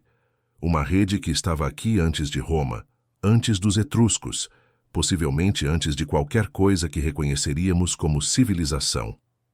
Ele sobrepõe outra imagem, os símbolos das tábuas. E quando arranjados de certa forma, quando vistos de certo ângulo, os símbolos se mapeiam para os nós. É um mapa. As tábuas são literalmente um mapa. Um mapa para quê? Vocês perguntam. Para isso, Helena diz, apontando para um ponto no mapa que não tem marcação vermelha, mas está no centro absoluto de todas as linhas convergindo. É uma área nos Montes Albanos, sudeste de Roma. Território vulcânico, tecnicamente adormecido, mas geologicamente ativo. Se esta rede é o que pensamos que é, algum tipo de estrutura de contenção, ou fronteira, ou aviso, então este ponto central seria o que está sendo contido. Santini aproxima o zoom no mapa, mudando para a vista de satélite. O ponto central está sob um lago perfeitamente circular, Lago Albano, lago de cratera vulcânica, ele explica. Formado há dezenas de milhares de anos, mas aqui está o interessante. Há ruínas sob aquele lago, estruturas detectadas por sonar nos anos 1970, mas nunca exploradas porque a profundidade e as condições tornam o mergulho perigoso. E nos textos romanos, o Lago Albano era considerado sagrado. Sacrifícios eram feitos lá. E há uma história de que, em 398 a.C., o lago começou a transbordar espontaneamente, sem chuva, sem razão geológica. Os romanos consultaram o oráculo de Delfos, que disse para drená-lo, ou Roma cairia. Eles drenaram? Vocês perguntam. Construíram um túnel, Helena responde. Ainda existe.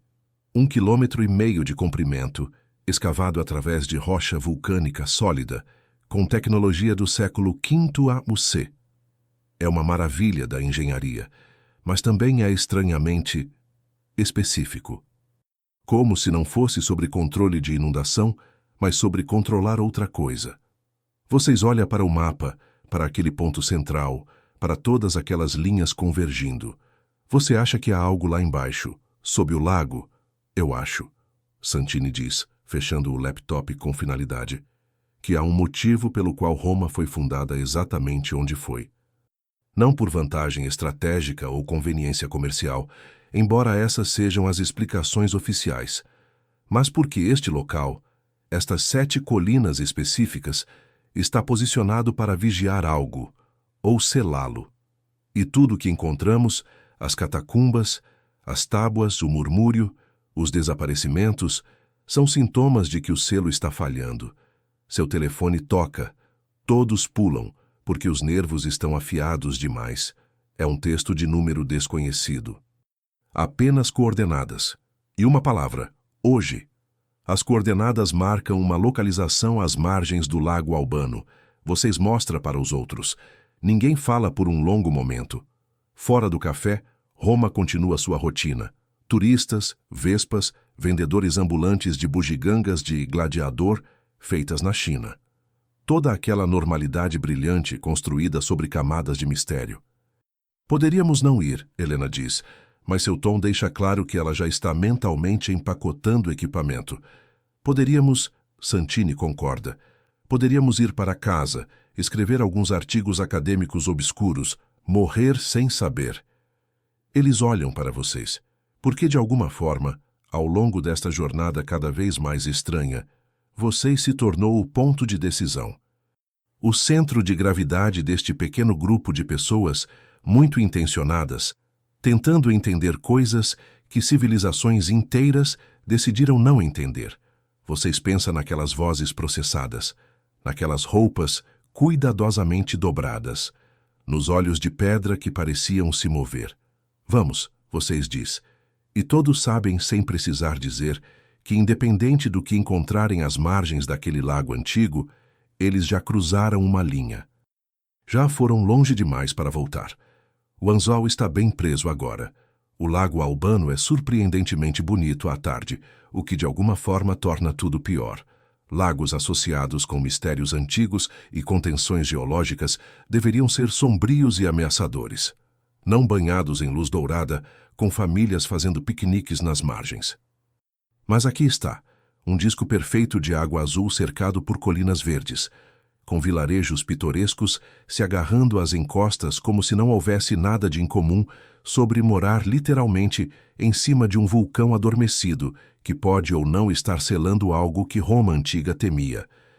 As coordenadas os levam a uma seção menos desenvolvida da margem, onde a vegetação cresce espessa e não há infraestrutura turística, sem áreas de estacionamento convenientes, sem placas explicativas, apenas natureza fazendo seu trabalho de esconder coisas que humanos construíram e depois abandonaram.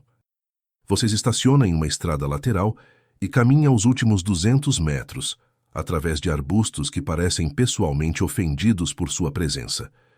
Helena está consultando o equipamento GPS a cada 30 segundos, porque coordenadas são uma coisa na tela do telefone e outra completamente diferente quando você está tentando encontrar um ponto específico em terreno não mapeado com vegetação que não foi podada desde o colapso do Império Romano. Ali, ela finalmente diz, apontando para uma seção da margem onde a linha de árvores fica mais espessa. Vocês se aproxima e vê o que não era visível da estrada. Pedras, não pedras naturais, cortadas, organizadas, parcialmente cobertas por séculos de solo e crescimento vegetal, mas definitivamente construídas por humanos, ou por algo com intenções arquitetônicas. Santini já está ajoelhado, escovando terra, revelando mais da estrutura. Isto é anterior a Roma, ele murmura, e há aquele tom reverente em sua voz que arqueólogos reservam para quando encontram coisas que reescrevem cronologias. Olhe a técnica de alvenaria, blocos poligonais, encaixe perfeito sem argamassa. Isso é... Ele para, recalibra. Não sei o que é isso. Parece trabalho megalítico, mas não corresponde a nenhum estilo conhecido desta região. As pedras formam o que parece ser uma entrada, não exatamente uma porta, mas como uma abertura, parcialmente preenchida com terra e detritos, mas claramente intencional. E ao lado da abertura, quase invisível sob líquen e séculos de negligência, há gravações. Você se ajoelha ao lado de Santini, usa a água de uma garrafa para limpar a superfície. Os símbolos emergem como se estivessem esperando, círculos concêntricos, espirais, e o seu estômago aperta, aquelas figuras humanoides com proporções erradas. As mesmas que vocês viu em São Clemente, nas tábuas de Adriano, nas moedas derretidas de Herculano. Alguém nos trouxe aqui, Helena diz, declarando o óbvio, mas necessário. A questão é, armadilha ou convite? Como se, em resposta, o telefone de vocês vibra. Outro texto. Desça sozinho. Os outros podem esperar na superfície ou ir embora. Mas se você quer respostas, desce agora. Vocês mostram a mensagem para os outros. Santini imediatamente balança a cabeça. Absolutamente não. Nós vamos juntos ou ninguém vai. Mas mesmo enquanto ele diz isso, há um som. Não alto, não ameaçador, apenas um tom constante, como uma nota musical sendo mantida indefinidamente. Vindo de dentro da abertura. E vocês reconhecem aquele som. É a mesma frequência do murmúrio sob o Coliseu, mas mais clara, mais focada, como se estivessem mais perto da fonte. Helena está com os fones de ouvido, monitorando através de seus equipamentos. É a mesma assinatura acústica, ela confirma, mas muito mais forte. Se a anomalia sob o Coliseu é como ouvir música do apartamento vizinho através das paredes, isto é como estar na frente dos alto-falantes. Vocês olham para a abertura. É estreita, talvez 1 metro de largura, com escadas de pedra visíveis descendo na escuridão. A ideia de se espremer naquele espaço sozinho, deixando a luz do dia para trás, é objetivamente uma péssima ideia. É o tipo de coisa que personagens fazem em filmes de horror momentos antes de algo terrivelmente previsível acontecer. Mas você já chegou muito longe para parar agora. O anzol, como Santini descreveu, está bem preso. Fiquem aqui, vocês diz, surpreendendo-se com a firmeza em sua própria voz. Se eu não voltar em 1 hora, ou se algo parecer errado, saiam. Contatem as autoridades. Contem tudo. Isso é dramaticamente idiota, Santini argumenta, mas fracamente, porque todos sabem que quem quer que esteja orquestrando isso foi muito específico, sozinho. Há um motivo. Vocês verificam a lanterna, totalmente carregada, LED forte o suficiente para transformar noite em dia. E começa a descer. A abertura é apertada. Vocês têm que virar de lado em alguns pontos. E há aquele momento claustrofóbico de pânico, quando percebe que pedra antiga está pressionando de todos os lados. E se houver um terremoto, mesmo um pequeno, você se tornará parte da estratigrafia geológica da região. Mas então o espaço se abre. As escadas continuam, mas o corredor se alarga e as paredes mudam. Não mais blocos irregulares, mas superfícies lisas, quase polidas, como se alguém tivesse usado ferramentas de precisão em rocha vulcânica sólida. A luz da lanterna se reflete estranhamente, não do jeito que deveria refletir em pedra comum. O som está mais alto aqui, não mais apenas um tom, mas camadas de tons, harmônicos se entrelaçando, criando algo que se aproxima de música. Exceto que nenhuma música que você já ouviu fez sua caixa torácica vibrar desta forma, ou fez seus dentes doarem sutilmente. Vocês continuam descendo, 50 degraus, 100. Perde a conta. A temperatura está caindo, mas não de forma consistente. Bolsões de ar frio alternando com áreas surpreendentemente quentes, como se atravessasse correntes de temperatura invisíveis. E então, as escadas terminam em uma câmara. Não é grande como a câmara sob o Coliseu, mas é construída com a mesma impossível precisão. As paredes formam um dodecágono perfeito. 12 lados, ângulos exatos, simetria que não deveria ser possível sem instrumentos modernos de medição. E cada parede está coberta com texto. Não apenas símbolos isolados, mas parágrafos, páginas, manuscritos inteiros gravados na pedra. No centro da câmara há uma figura.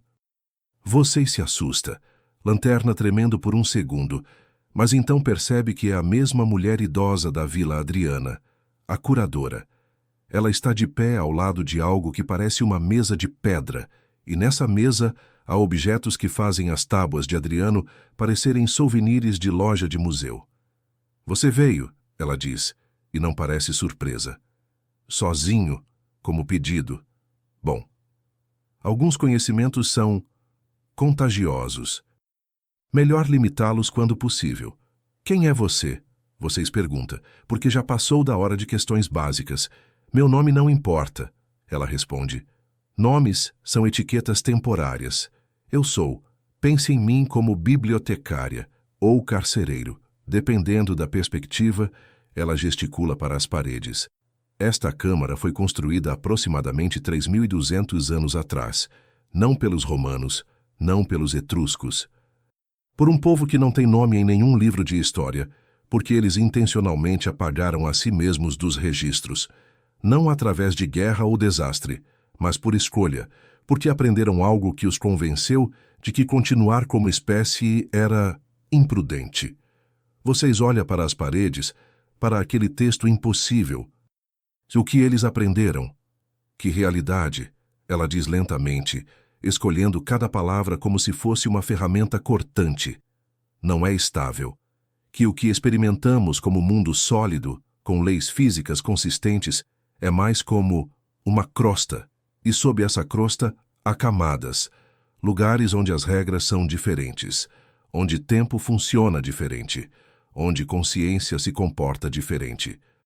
E ocasionalmente, sob certas condições geológicas e temporais, essas camadas se tocam, sangram uma na outra, ela aponta para o chão. Este vulcão, o sistema que criou este lago, não é apenas geológico, é um ponto de pressão. Um lugar onde a crosta entre camadas é particularmente fina. E aquele povo antigo descobriu isso, estudou. E, eventualmente, alguns deles decidiram descer. Cruzar para a camada seguinte. Como a nona legião, vocês diz. Exatamente como a nona legião, ela confirma, que foi enviada para encontrar e selar aberturas na Britânia. E, em vez disso, encontrou uma abertura que alguns deles não conseguiram resistir a explorar. E os que voltaram, os que conseguiram voltar, trouxeram algo com eles. Não fisicamente, mentalmente. Um conhecimento, uma compreensão. Uma infecção cognitiva que Roma decidiu que era perigosa demais para permitir. Vocês se aproximam da mesa de pedra. Os objetos sobre ela são difíceis de processar, formatos que seus olhos têm dificuldade em manter focados, como se mudassem sutilmente quando você não está olhando diretamente. Por que me trazer aqui? Por que me mostrar isso? Por quê? Ela diz, e sua voz fica mais suave, quase gentil. Você já foi exposto. O murmúrio sob o Coliseu, os símbolos, as tábuas. Cada exposição torna você mais receptivo. Em algumas semanas, você começaria a sonhar. Depois, desenhar. Depois, esquecer partes de si mesmo. E, eventualmente, você sentiria a compulsão de descer, de encontrar uma das aberturas e atravessar. Seu sangue esfria. Você está dizendo que estou infectado, contaminado, ela corrige gentilmente, mas não inevitavelmente. Por isso te trouxe aqui. Há uma escolha. Você pode aceitar uma contramedida. Pense nela como vacina cognitiva, que vai apagar sua exposição, restaurar as barreiras mentais normais. Você vai esquecer os detalhes do que viu. As memórias ficarão nebulosas, como sonhos que você não consegue mais agarrar. E você vai viver uma vida normal, sem compulsão de descer. Ela faz uma pausa, pesando algo. Ou você pode escolher saber. Realmente saber.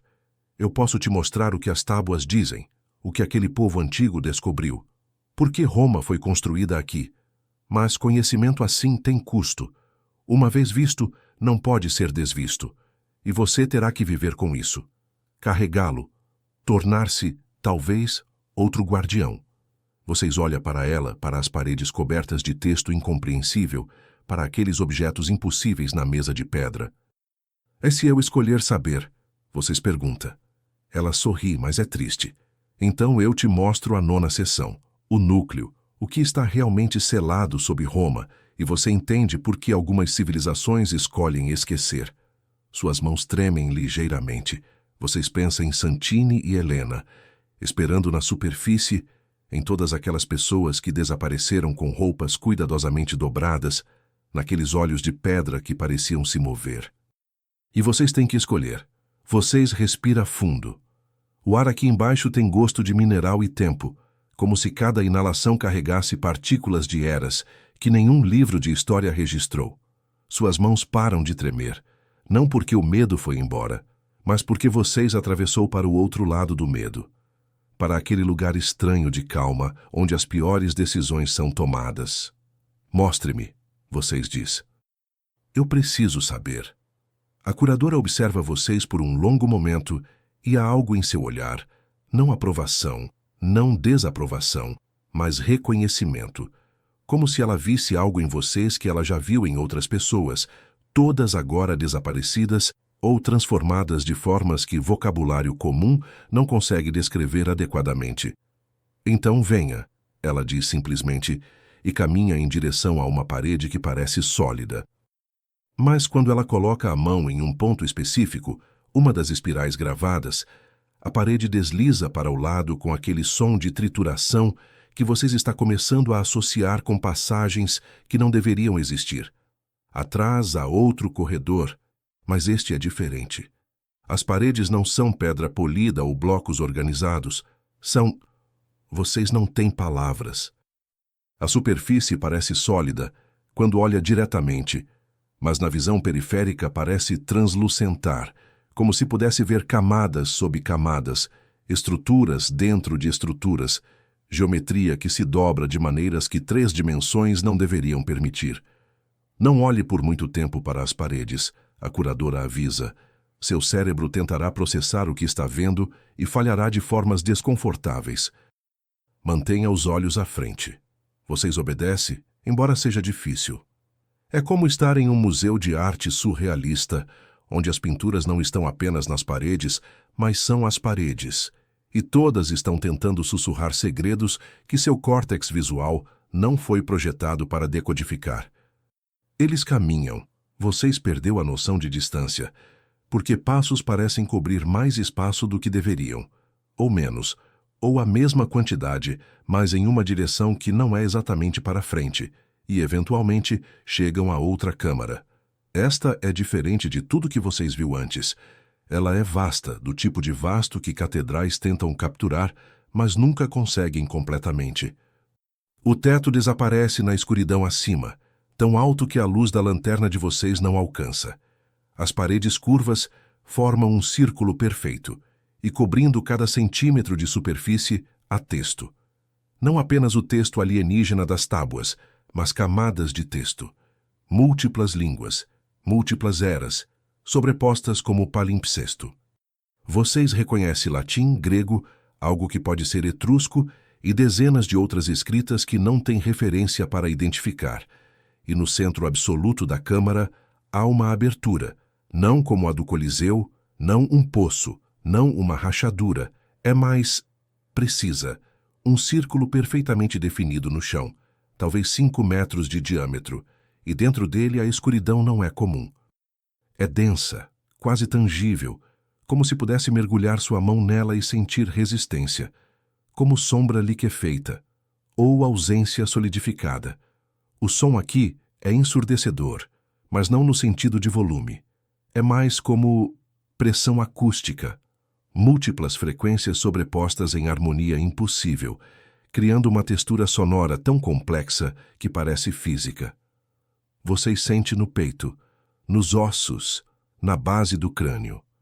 Texto, a curadora diz, e sua voz corta através do som de forma estranha, como se estivesse sendo transmitida diretamente para sua mente em vez de viajar através do ar. É o que aquele povo antigo encontrou, o que eles chamavam, em uma tradução muito aproximada, de a lacuna. Um lugar onde realidade não é, ou onde é diferentemente, um ponto onde as camadas se tocam diretamente. Ela gesticula para as paredes cobertas de texto. E cada civilização que descobriu isso tentou documentar, explicar, entender. Este texto mais baixo, ela aponta para símbolos quase apagados na base das paredes, tem aproximadamente 12.000 anos. Este ela move para uma seção mais alta, é de 5.000 anos atrás. Este, mais alto ainda, é romano, século II da nossa era, cada um tentando descrever o mesmo fenômeno em seus próprios termos. Alguns chamam de portal. Alguns de ferida, alguns de nascimento, alguns simplesmente de necessário. Vocês se aproxima cautelosamente da borda da lacuna. A escuridão dentro não reflete luz. Sua lanterna simplesmente termina onde a escuridão começa, como se houvesse uma linha precisa onde fotões decidem que não vão mais viajar. O que acontece se alguém entrar? Vocês perguntam, embora suspeite que já sabe algumas das respostas. Depende, a curadora diz. A maioria simplesmente para. Suas funções biológicas cessam. Como os 12 esqueletos em Herculano. O corpo não consegue funcionar nas condições da outra camada, então desliga. Mas alguns, uma pequena porcentagem, são mais adaptáveis. Suas consciências conseguem persistir, transicionar, e o que voltam, se voltam, não são mais completamente humanos. Não no sentido que importa. Ela caminha ao longo da borda, e vocês notam que há marcações no chão, linhas pintadas, símbolos de aviso em dezenas de línguas, algumas tão antigas que a própria tinta se tornou parte da pedra. A 9ª Legião, ela continua, encontrou uma lacuna menor na Britânia. Nem todos entraram, mas alguns sim. E os que retornaram trouxeram conhecimento. Eles entenderam, de repente e completamente, coisas sobre a natureza da realidade que nenhum humano deveria entender. E esse conhecimento mudou eles. Não visivelmente, não de formas que você poderia medir com instrumentos, mas fundamentalmente, na forma como percebiam tempo, como experimentavam causalidade, como entendiam consciência. Roma os executou por isso? Vocês perguntam. Roma os executou porque estavam contaminando outros. Ela corrige. Conhecimento assim se espalha, como patógeno cognitivo. Uma pessoa exposta começa a ver realidade diferentemente, e então conversa com outros que começam a ver diferentemente. E, eventualmente, você tem uma sociedade inteira percebendo a instabilidade sob tudo que consideram sólido, percebendo que o mundo como o conhecem é contingente, frágil, mantido apenas por... Não sei exatamente como descrever. Tensão superficial, consenso ontológico, a crença coletiva de que as coisas continuarão funcionando da forma que sempre funcionaram. Ela para, olhando diretamente para vocês. Roma foi construída aqui, não apesar da lacuna, mas por causa dela. As 7 colinas, a localização específica, tudo posicionado para criar um selo geométrico. As estruturas da cidade, os templos, até a organização das ruas formavam um padrão, um sigilo, se quiser usar termos arcaicos, projetado para estabilizar a área, prevenir que a lacuna se expanda, manter as camadas separadas. Mas você disse que o selo está falhando. Vocês lembram? Está, ela confirma, e há peso genuíno em sua voz. Roma moderna não mantém o padrão. Edifícios foram destruídos, novos construídos sem consideração pela geometria antiga. A cidade cresceu organicamente, caoticamente, e a cada geração o selo enfraquece um pouco mais. O murmúrio fica mais alto, mais câmaras se abrem espontaneamente, mais pessoas começam a sonhar, a desenhar, a sentir a compulsão de descer. Ela se vira para a lacuna. Em algum ponto, décadas talvez séculos, cronologia é imprecisa quando você está lidando com fenômenos que existem parcialmente fora do tempo linear. O selo falhará completamente. E então, ela faz um gesto vago. Bem, depende da sua interpretação. Talvez nada aconteça além de efeitos localizados. Talvez a lacuna se expanda, consumindo gradualmente mais espaço geográfico. Ou talvez, e alguns dos textos mais antigos sugerem isto, a distinção entre camadas colapsa inteiramente. Realidade se torna fluida, negociável. O que é solidamente verdadeiro em um momento pode não ser no próximo. Vocês processam isso ou tenta. É o tipo de conceito que sua mente continua escorregando, como tentar agarrar água. Por que me contar isso? Vocês finalmente perguntam. Se é tão perigoso conhecer, porque alguém precisa saber, ela diz simplesmente. Eu sou velha, não tenho muitos anos restantes, e tem sido solitário ser a única pessoa viva que entende o que realmente está sob Roma, o que realmente mantém a cidade funcionando ou falhando em funcionar. Guardião é um trabalho para múltiplas gerações, mas a maioria das pessoas que mostram isto para ou enlouquece ou quer usar o conhecimento. Explorar a lacuna, experimentar com as fronteiras. Ela olha para vocês com algo que pode ser esperança, mas você fez perguntas certas, seguiu pistas sem destruir evidências, mostrou cautela mesmo quando claramente quer mergulhar de cabeça.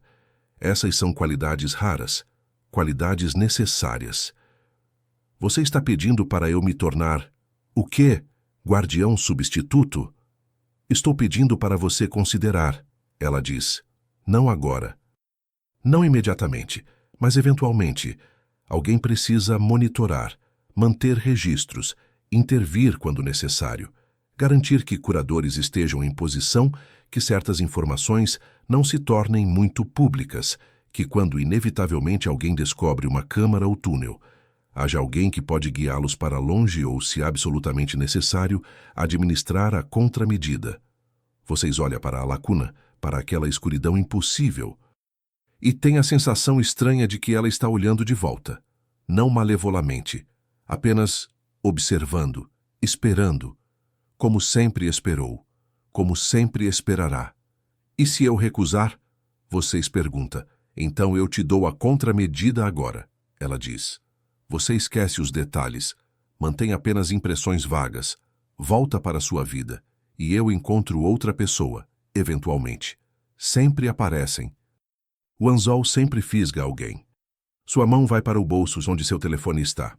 Lá em cima, Santini e Helena estão esperando, preocupados, provavelmente considerando chamar autoridades. Sua vida normal, seu trabalho, seus amigos, sua existência que fazia sentido 3 semanas atrás, está lá em cima também, esperando. Mas vocês já atravessou, já viu demais. E a ideia de esquecer, de ter essas memórias transformadas em névoa. Eu preciso de tempo, vocês diz finalmente, para pensar, para processar. Ela assente. Razoável, mas não muito tempo. Exposição sem resolução é perigosa. 1 semana. Depois disso, ou você aceita o papel ou aceita o esquecimento. Ela conduz vocês de volta através daquele corredor impossível, através da câmara dodecagonal, de volta às escadas. Na saída, luz do sol está começando a dourar. Tarde, mais tarde do que deveria ser. Vocês esteve lá embaixo por horas, embora pareça minutos. Santini e Helena correm quando vocês emergem. Eles têm perguntas, obviamente, muitas perguntas. Mas vocês só conseguem dizer, eu vi. E agora preciso decidir o que fazer com o que vi. E enquanto dirigem de volta para Roma, o pôr do sol transformando as colinas em silhuetas, vocês pensam naquela lacuna, naquela escuridão esperando.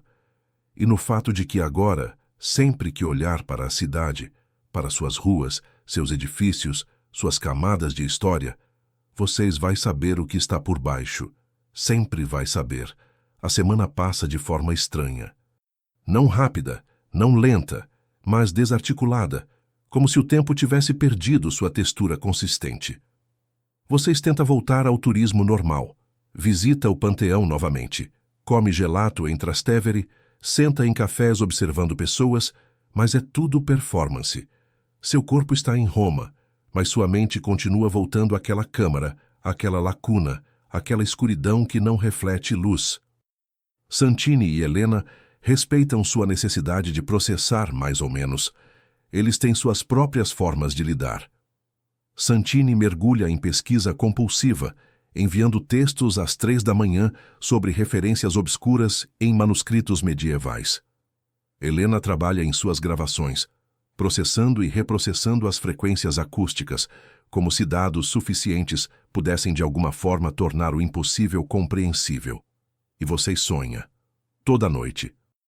Os mesmos sonhos que a curadora previu, descendo, sempre descendo, através de portas que levam a mais portas, por escadas que mudam sob seus pés. E no fundo, algo esperando.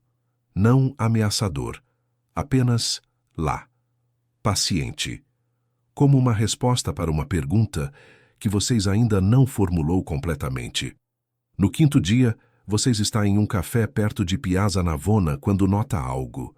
Um homem na mesa ao lado está desenhando em um guardanapo. Vocês não pensariam nada disso. Artistas de rua e desenhistas casuais são comuns em Roma, exceto que os símbolos que ele está desenhando são familiares. Círculos concêntricos, espirais. As mesmas marcas que vocês viu nas catacumbas, nas tábuas, na câmara sob o lago. Vocês se aproximam. O homem olha para cima e há algo em seus olhos. Um vazio. Não de estupidez, mas de ausência, como se parte dele estivesse em outro lugar. Ele não fala. Apenas empurra o guardanapo em sua direção. No verso, escrito em inglês hesitante, também ouvi, 3 noites atrás, no porão de meu hotel, descendo para a lavanderia, há uma porta, marcada com tinta vermelha. Você sabe o que significa? Você congela. Isso é exatamente o que a curadora descreveu. Exposição levando à compulsão. Pessoas sendo puxadas sem entender por quê. E este homem, este turista aleatório, tropeçou em uma das muitas portas que Roma esconde. Onde é seu hotel? Vocês perguntam. Ele escreve o endereço. É perto do Coliseu. Claro que é. Tudo sempre volta para o Coliseu, para aqueles nós na rede, para os pontos onde o selo está mais fraco. Vocês passam o resto do dia procurando. Quantos mais como ele existem? Quantas pessoas, neste exato momento em Roma, estão sentindo aquela compulsão, ouvindo aquele murmúrio, desenhando aquele símbolo sem entender por quê? A cidade tem 4 milhões de habitantes, mais milhões de turistas por ano. Se mesmo uma fração de 1% for exposta, é uma epidemia silenciosa, cognitiva, espalhando-se sob a superfície da normalidade. No 6º dia, vocês recebem um e-mail da curadora, sem texto. Apenas um anexo, uma foto de um artigo de jornal de 3 dias atrás. Desaparecimento misterioso. Perto do Coliseu, turista britânico desaparecido, roupas encontradas dobradas. O artigo menciona que a polícia está perplexa porque não há sinais de violência, não há pistas, apenas roupas cuidadosamente organizadas perto de uma grade de manutenção que leva aos túneis de serviço. Vocês sabem o que aconteceu. O homem desceu. Encontrou uma das aberturas e fez a escolha que 143 outros fizeram antes dele, através dos séculos. A escolha de atravessar. Naquela noite, vocês não conseguem dormir. Fica acordado pensando sobre responsabilidade, sobre conhecimento e custo, sobre o fato de que agora, tendo visto o que viu, cada desaparecimento é parcialmente sua responsabilidade se escolher não agir. Mas agir significa aceitar o papel, tornar-se guardião, dedicar sua vida a monitorar algo que civilizações inteiras decidiram era melhor esquecer. Ou vocês podem aceitar a contramedida, esquecer. Voltar para uma vida onde Roma é apenas Roma, onde túneis são apenas túneis, onde escuridão é apenas ausência de luz e não uma camada diferente de realidade pressionando contra a nossa. No 7º dia, vocês vão até o Lago Albano. A curadora está esperando, como sabia que estaria. Eles não descem desta vez. Apenas ficam na margem, olhando para a água perfeitamente circular. Você decidiu? Ela pergunta. Vocês observam o lago. Famílias estão fazendo piquenique, crianças jogando pedras na água, casais caminhando de mãos dadas. Toda aquela normalidade luminosa, completamente inconsciente do que está selado abaixo, do que está vazando lentamente através das rachaduras no selo antigo. Se eu aceitar, vocês diz lentamente, o que exatamente isso significa, praticamente? Você monitora, ela explica. Mantém contato com rede de pessoas, arqueólogos, engenheiros da cidade, alguns clérigos específicos no Vaticano que sabem mais do que admitem oficialmente. Quando alguém relata anomalias, você investiga. Se alguém fica muito exposto, muito obcecado, você intervém. Administra a contramedida quando possível e mantém os registros, documenta mudanças, observa o selo enfraquecendo. E quando eventualmente falhar, ela pausa. Bem, pelo menos alguém vai entender o que está acontecendo. Soa solitário. Vocês observam. Ela concorda. Extremamente. Você não pode falar sobre isso com pessoas normais. Elas ou não vão acreditar ou vão querer investigar, se tornando expostas no processo.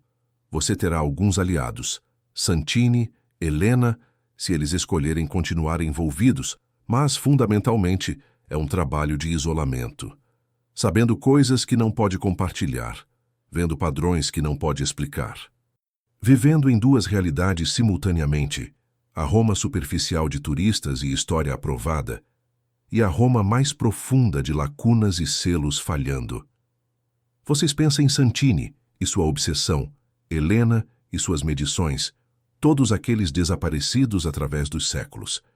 Pensa naquele turista desenhando em guardanapos, naquele artigo de jornal, naquelas vozes processadas dizendo subterra veritas manet, em loop eterno. Sob a terra, a verdade permanece. E alguém precisa garantir que permaneça apenas sob a terra, não vazando, não se espalhando, não contaminando toda uma cidade, toda uma civilização, com conhecimento que transforma como você percebe realidade. Eu aceito, vocês diz, e as palavras saem mais firmes do que esperava. Não porque quero, mas porque agora que sei, não posso não agir. Vocês procuram a palavra certa, irresponsável. A curadora sorri e desta vez há calor genuíno naquilo. Essa é a resposta certa. Não entusiasmo, não ambição, apenas responsabilidade relutante. Os melhores guardiões sempre são os que aceitam não porque querem o poder, mas porque entendem a necessidade. Ela entrega uma pequena caixa de metal, doses da contramedida. Use com cautela. E isto, ela passa um telefone antigo, o tipo com apenas ligação e texto, números de contatos, pessoas na rede. Alguns vão morrer ou se aposentar. Você precisará encontrar substitutos, e isto, ela entrega um caderno de couro desgastado. Meus registros dos últimos 40 anos, padrões de anomalias, localizações de aberturas conhecidas, nomes de pessoas que ficaram muito expostas e tiveram que ser gerenciadas. Vocês pegam os objetos, eles são pesados, não fisicamente, mas simbolicamente. São o peso de gerações de segredo, de conhecimento cuidadosamente guardado, de intervenções silenciosas em vidas que nunca saberão que foram salvas. E você? Vocês perguntam. O que vai fazer? Descansar, ela diz simplesmente. Finalmente, 40 anos é tempo suficiente. Vou viajar. Ver lugares onde a crosta entre camadas é grossa, estável. Lugares onde realidade é apenas realidade, sem lacunas, sem murmúrios, sem selos falhando. E, eventualmente, quando estiver pronta, talvez até aceite a contramedida para mim mesma. Esquecer. Deixar outra pessoa carregar isto. Ela se vira para ir embora. Depois para uma última coisa. Não tente consertar o selo. Gerações já tentaram. Não pode ser consertado isso apenas gerenciado. Roma vai cair eventualmente, de uma forma ou outra. Todas as cidades caem. Seu trabalho não é prevenir isso, é apenas retardar, dar à humanidade mais algumas décadas, talvez séculos, antes de ter que lidar com o que está embaixo. E então ela vai, caminhando de volta pela trilha, ficando menor até desaparecer completamente entre as árvores. Vocês ficam ali por um longo tempo, segurando aquela caixa de metal, aquele telefone, aquele caderno, olhando para o lago que esconde uma lacuna, para as colinas que escondem câmaras, para a cidade distante que esconde camadas sobre camadas de mistério cuidadosamente enterrado. E entende, finalmente e completamente, que sua vida mudou.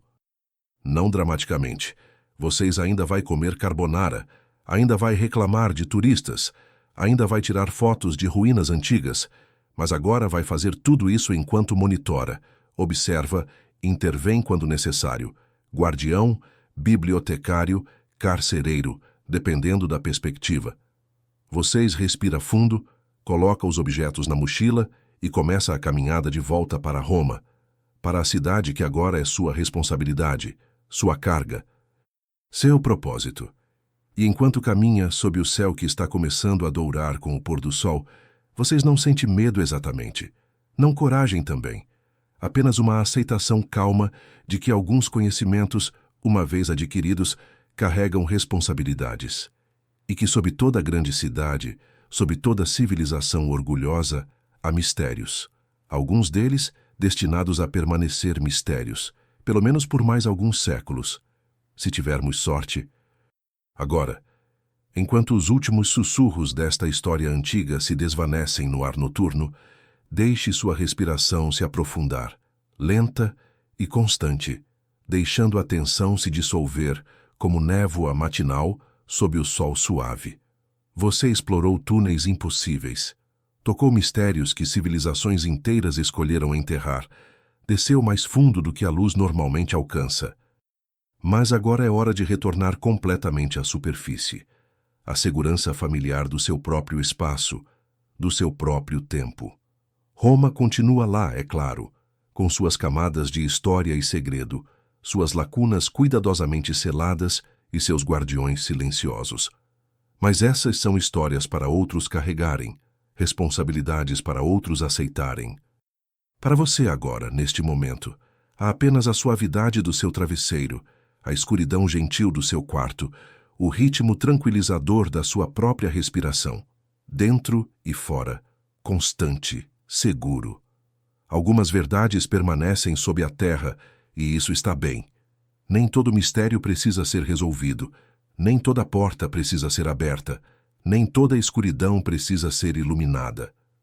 Há sabedoria em deixar certas coisas descansarem, em respeitar os selos que gerações antes de nós colocaram tão cuidadosamente. Então, deixe esta história se depositar suavemente em sua mente, como poeira antiga voltando ao repouso depois de ser brevemente perturbada. Amanhã você vai acordar para um mundo familiar, sólido, onde pedra é apenas pedra, onde túneis são apenas túneis, onde cidades são construídas simplesmente porque são bons lugares para construir. E essa normalidade é um presente, uma proteção, uma graça que merecemos todos. Obrigado por descer comigo até essas profundezas, por explorar o que Roma esconde, por tocar, apenas por um momento, o extraordinário que dorme sob o ordinário. Mas agora deixe ir. Deixe a história se tornar apenas uma história, os mistérios se tornarem apenas palavras, a escuridão se tornar apenas a ausência suave de luz que embala você no sono. Respire, relaxe, deixe a paz voltar. E saiba que, onde quer que você esteja, você está seguro. Sempre esteve, sempre estará. Boa noite, durma bem, e que seus sonhos sejam gentis. Fim do script. Bons sonhos.